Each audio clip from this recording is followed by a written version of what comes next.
ao capítulo do ferro, um capítulo bem importante, porque tem muitas avaliações equivocadas que as pessoas fazem e muitos conceitos equivocados que as pessoas têm com relação ao ferro, o metabolismo, ao diagnóstico e tratamento da deficiência.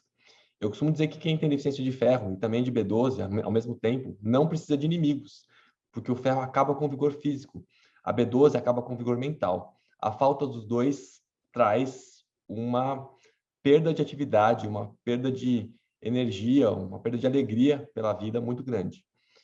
O ferro, ele mexe muito mais com o vigor físico na sua deficiência. E a pessoa com deficiência de ferro é um cansaço que não tem descanso, que arrume esse cansaço. Então, a gente vai olhar aqui nesse capítulo os fatores que estão ligados a isso. A primeira coisa que eu quero que você tenha muito claro em mente, que assim como cálcio e massa óssea a gente separa na avaliação, eu tenho que separar na mente aqui, na nossa ideia, anemia e falta de ferro. São duas coisas diferentes. Se a gente tiver essa ligação de que anemia é falta de ferro, acabou o raciocínio para o resto da avaliação do ferro. Pense o seguinte, anemia é hemoglobina baixa. O meu transportador de oxigênio, que é a hemoglobina, ficou baixo. Isso pode acontecer por vários motivos.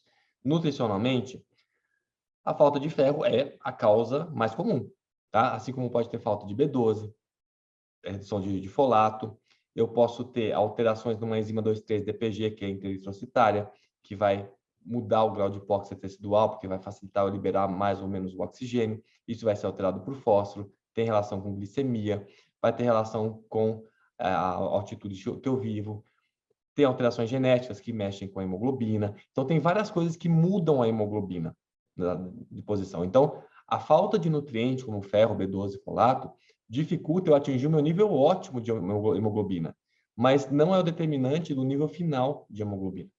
Então, o que é importante a gente pensar é que quando começa a faltar ferro, como eu não posso ficar sem transportar oxigênio, porque 5 minutos sem eu morro sem oxigênio, o corpo vai começar a mobilizar o ferro dos tecidos todos para continuar entregando para a medula óssea para manter a formação da hemoglobina.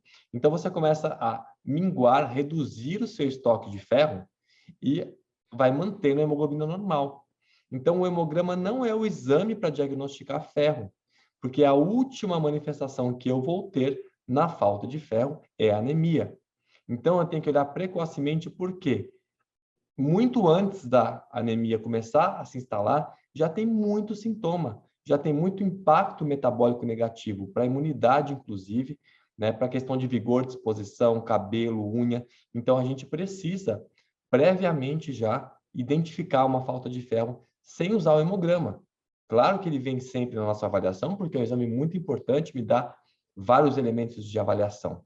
Porém, do ponto de vista do ferro, ele, de longe, é o melhor exame. Eu tenho que olhar outros marcadores. Então, vamos nesse capítulo aqui, entender mais o metabolismo, a fisiologia, para a gente poder entender e raciocinar em cima desse metabolismo.